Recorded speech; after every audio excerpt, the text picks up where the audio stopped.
And now to a deeply personal struggle that affects millions of people around the world, that is infertility. In America, one of Trump's campaign promises was to make fertility treatments more affordable for Americans, but little has been delivered.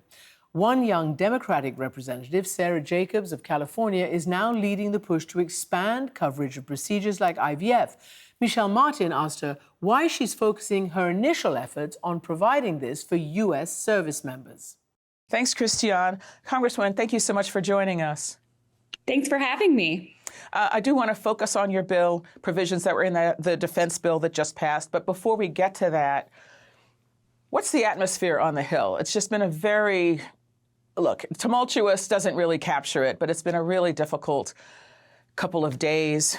We're talking in the wake of the murder of the, controversial conservative activist Charlie Kirk that stimulated, some feelings, in a lot of different institutions. And I just wondered, what's the atmosphere on the Hill right now? Yeah, I'll be honest, it's really tense here. I have been here for 5 years now, which means my first week in office was January 6th, 2021. Right. And it really feels very similar to the time right after that, where members are distrustful of other members and their intentions. There's a lot of concern around safety for members, for our staff, and just a lot of vitriol being thrown around, censures being traded. And, it's a really difficult time to be here. And obviously that echoes the difficulty that the country is feeling right now. I'm glad you mentioned January 6th because, one of the issues right now is political violence. That's obvious. I mean, it's obvious that Mr. Kirk was targeted because of public statements that he's made and that, he was obviously a very kind of admired and even loved figure in some quarters, but in other people found him insensitive. Not polarizing, it doesn't even really capture that. Insensitive, some people found his comments kind of racist, sexist, etc. January 6th, this was an instance of political violence. I understand that people on the, I will say, liberal/progressive/democratic side feel aggrieved right now that there doesn't seem to be an appreciation of how traumatic that was for people. And I'm just wondering, how do you navigate this going forward? Yeah, I mean, it's really difficult, right? I was in the House gallery on January 6th, trapped, literally introducing myself to my new colleagues while hiding under a chair. Oh. And it was really scary. And my background is in actually working in post-conflict transitions and political violence at the State Department and the Yuen. And so I know one of the most important things we need in this moment is leadership to step up and say that violence is not okay. We can disagree, but we should never use violence as a tool to settle our political disagreements. And unfortunately, that's not what we're seeing right now. January 6th, but also, Melissa Hortman in Minnesota, right? This is an issue that's touched both sides. And it shouldn't be that hard for all of us to come together and say that in this country, we decide our political disagreements through the ballot box, not through the barrel of a gun. But the administration, and just as the last question I have about this, the administration, the president, the vice president, a number of other conservative activists have been determined to make the argument that this is a problem of what they call the radical left. In the president's first public remarks about this, he didn't even mention the Minnesota lawmakers who were gunned down in their own home along with their spouses, one couple fatally, the other couple grievously wounded, but, survived. Didn't mention them. Didn't mention any of the Democrats who have been targets of political violence. And so given an environment like that, where you have the top political leadership of the country very determined to lay the blame at one side or the other, I just wonder how you, as a Democrat who's not part of that group, how do you face this moment without sort of feeding into the vitriol and this kind of pointing fingers? Yeah, look, the data does not bear out what President Trump said, right? This is an issue that is happening to people on both sides of the aisle.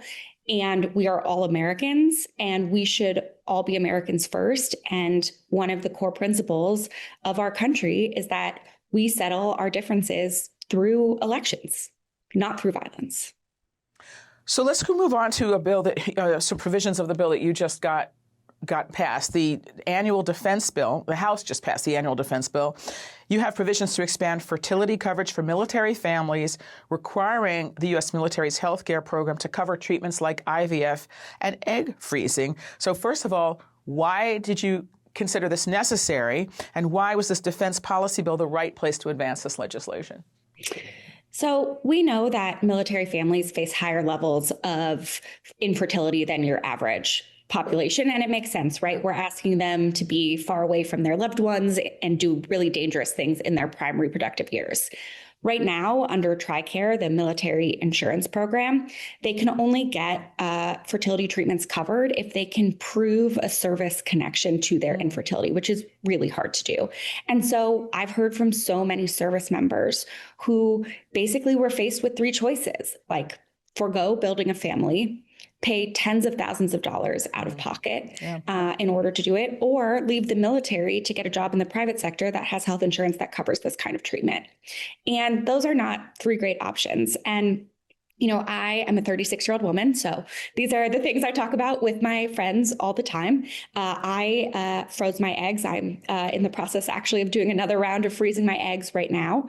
And in talking publicly about that, I actually heard from service members who told me they wish they could do the same thing, but it wasn't available to them. And so, you know, I think everyone should have access to the full range of fertility treatments covered by their insurance. But I think our military community is an important first step and could be a first step that could enable or push or incentivize private insurers to start covering this as well. How do you explain to colleagues and constituents why access to fertility treatment in this more expansive definition, not even if you can't directly tie it to military service, why that's important to supporting military families and supporting readiness?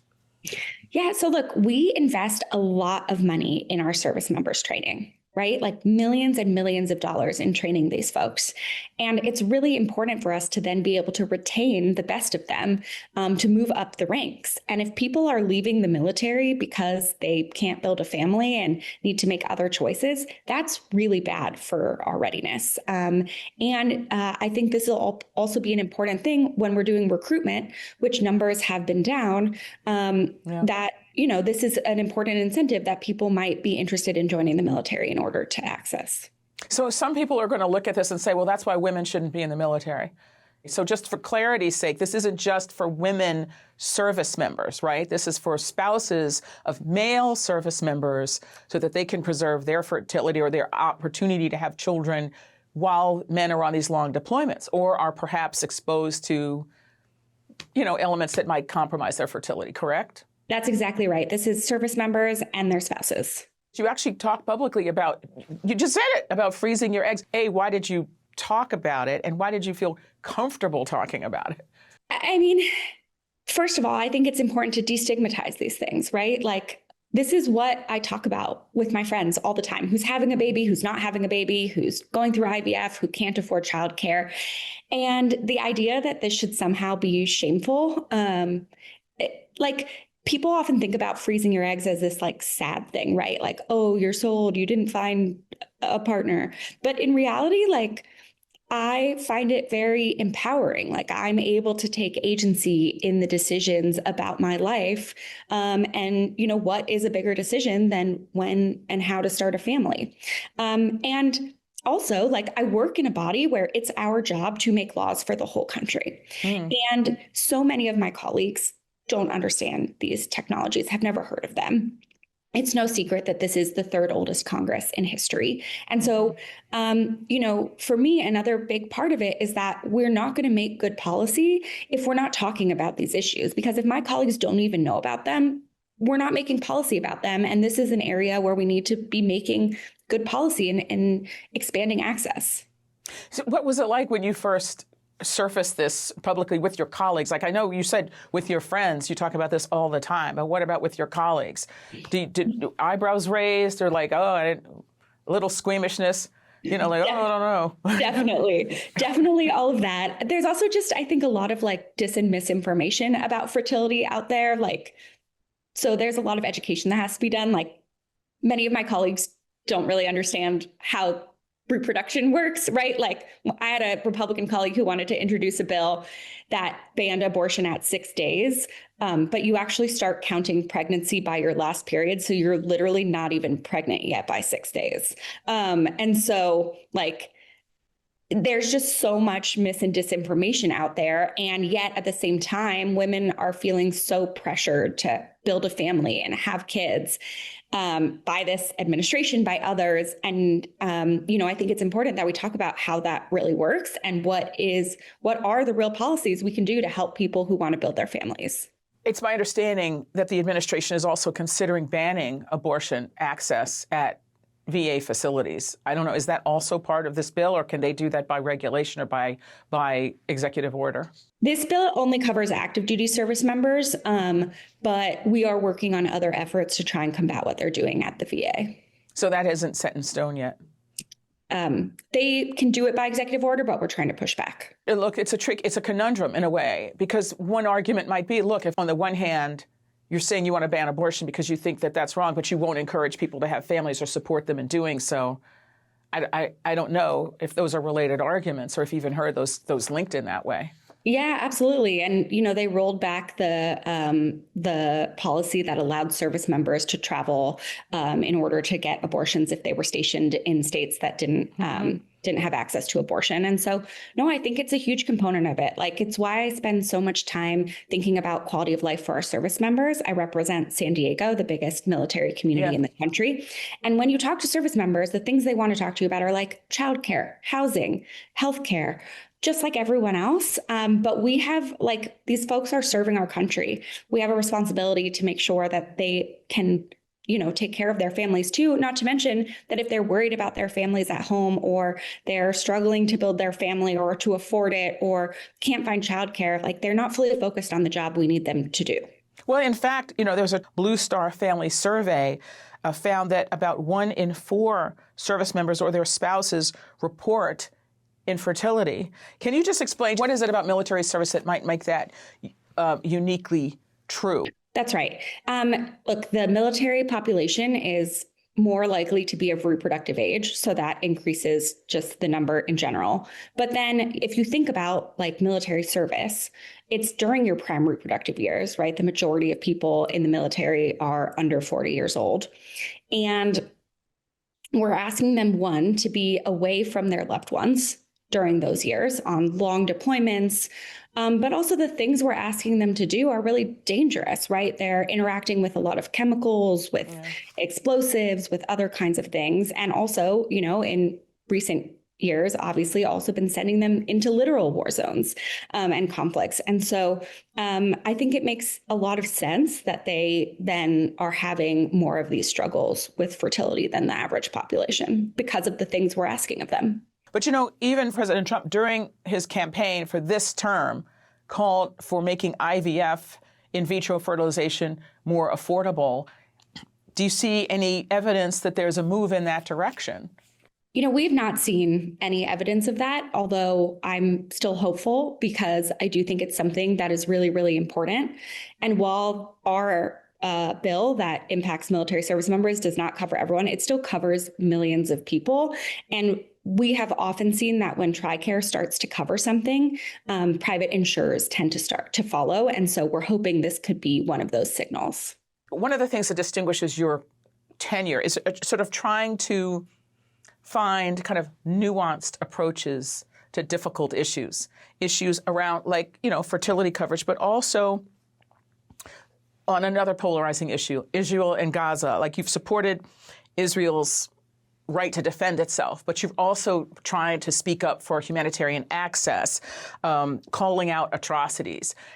And I just have to wonder, are you kind of a caucus of one in that? Or do you feel like there are other people looking for that middle space? I mean, there have been these different groups over time, the Problem Solvers Caucus, the Blue Dog Democrats, people who saw themselves as people who were looking for these centrist positions. But do you feel that there's space for somebody like you? I'm the youngest Jewish member of Congress. So, for me, the issues in Israel are very personal. I have family who lives in Tel Aviv. And in fact, my first cousin actually moved to San Diego after October 7th because she didn't want her kids to be in a bomb shelter every night. At my cousins, my aunt and uncle still send me pictures of themselves in the bomb shelter, many nights. And then I also think about the families in Gaza who don't even have bomb shelters to go to.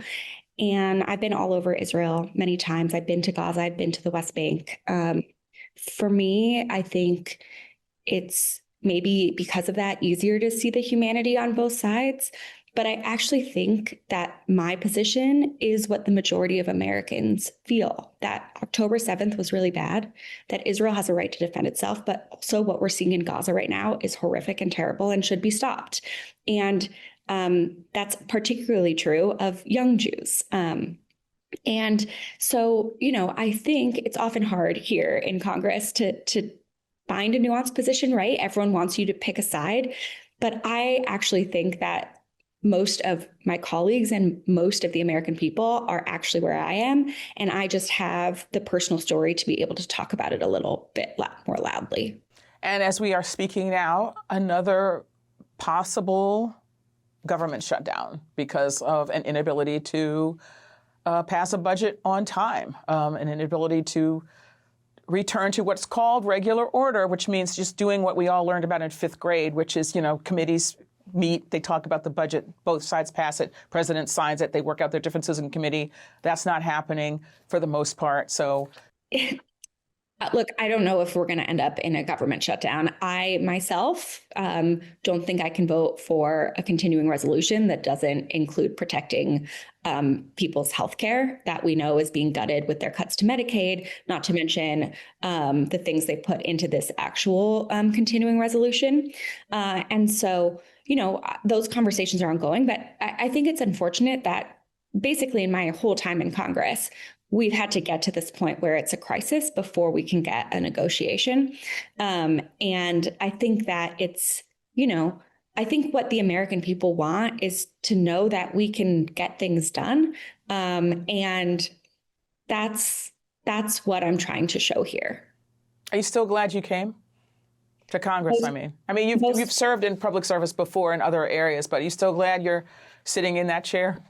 Most days, yes. Some days, no. But it is truly my honor to get to represent my community during this really difficult time. I never thought my background would be quite so relevant to what we're experiencing here in the United States. But I also know that, if I wasn't in a position to try and make things better, I would actually feel worse. So even on the hardest days, I remember to be grateful for the opportunity I have to try and fix things.